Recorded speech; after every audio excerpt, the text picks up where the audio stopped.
tribunal. Judges from Britain, America, Russia, and France assemble in Nuremberg's courthouse.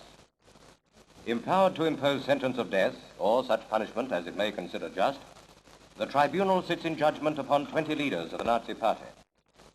After a first day spent in reading the 30,000-word indictment, the unemotional tones of Lord Justice Lawrence, President of the Court, open the second day's proceedings. On Thursday, the 18th of October, 1945, in Berlin, the indictment was lodged with the tribunal, and a copy of that indictment in the German language has been furnished to each defendant and has been in his possession for more than 30 days. So begins the case of humanity against the makers of war. The defendants to plead guilty or not guilty to the charges against them. Hermann Wilhelm Goering. Thinner and without the notorious medals, the once mighty Nazi number 2 still postures in the limelight. While he waited in the dock, he wrote a statement which he tried to read before entering his plea. He said, "Before I answer the question whether I am guilty or not guilty," and that was as far as he got. Bevor ich die Frage des Gerichtshofes beantworte, ob ich mich schuldig oder nicht schuldig bekenne, I informed the court that defendants were not entitled to make a statement. You must plead guilty or not guilty. bekenne mich im Sinne der Anklage nicht schuldig. Furious, the one-time Reichsmarshal shouts, "I declare myself not guilty." And now Hess, the mentally hazy Hess, the lost memory man. Rudolf Hess.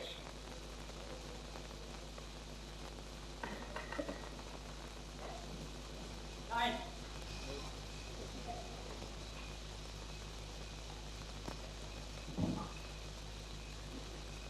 That will be entered as a plea of not guilty. Ribbentrop, pale, nervous, picks up the refrain of not guilty. Ich bekenne mich im Sinne der Anklage für nicht schuldig. Object lessons in psychology. The character of each comes out in the manner of his not guilty plea. Wilhelm Keitel. Ich bekenne mich nicht schuldig. Wilhelm Frick. Ex-Minister of the Interior. Nicht schuldig. Julius Streicher. Pronounced sane by medical experts, Jew-baiter number 1 stands trial with arrest. Nicht schuldig. Walter Funk. This is Hitler's ex-economic advisor.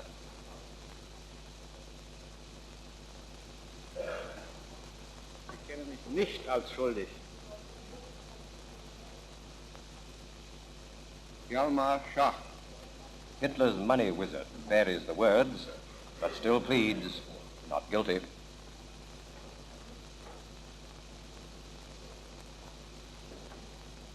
Ich bin in keiner Weise schuldig. Erich Raeder. Ex-U-boat chief. Ich bekenne mich nicht schuldig. The Nazi youth leader. Baldur von Schirach. Ich bekenne mich im Sinne der Anklage als nicht schuldig. Arthur Seyss-Inquart. Ex-Gauleiter of Holland. Ich bekenne mich nicht schuldig. Albert Speer. Now the backroom Nazi and armaments chief. Nicht schuldig. There have always been ambitious and ruthless men ready to gamble with the lives of their fellows. Now, for the first time, international gangsters stand trial as common criminals. Goering, still trying to read his statement and still getting nowhere. You are not entitled to address the tribunal except through your counsel at the present time. Opening the Allied case against the defendants, Chief American Prosecutor Justice Jackson. Of openings of first trial in history, for crimes against the peace of the world imposes a grave responsibility. The wrongs which we seek to condemn and punish have been so calculated, so malignant and so devastating that civilization cannot tolerate their being ignored because it cannot survive their being repeated. Goering was still switching from glum despair to spells of clowning at the end of the second day's proceedings. But the lengthening lists of counts covered by the indictment left its mark on everyone but Hess, who showed little interest in anything. Goering wrote sheet after sheet of notes and suggestions for his defending counsel. Ex-War Chief Keitel and Ribbentrop spoke only rarely. Hess came to life once. Perhaps he'd forgotten to remember he'd lost his memory. On the third day, Major Coogan took over the prosecution. First, a brief reference to the history of the Nazi Party. The court will no doubt recollect that the National Socialist Party had its origin in the German Labor Party, which was founded on the 5th of January, 1919 in Munich. It was this organization which Hitler joined as 7th member on the 12th of September, 1919.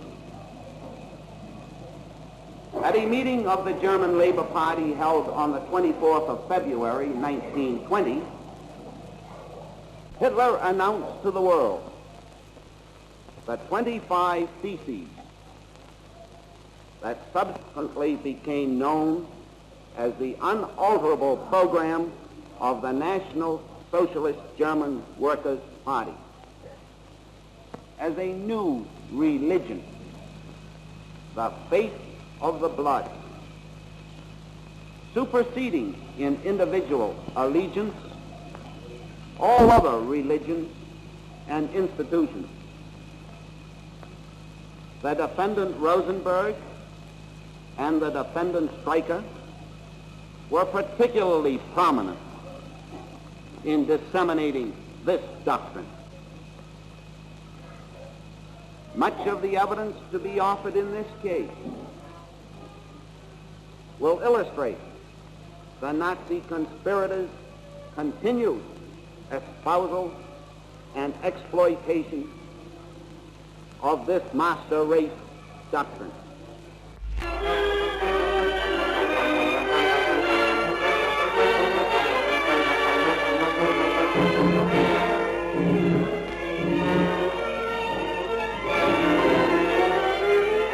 Imagination sickens at the crimes laid upon the accused, now stripped of the trappings of power. The world's writ has run to Nuremberg, and justice waits.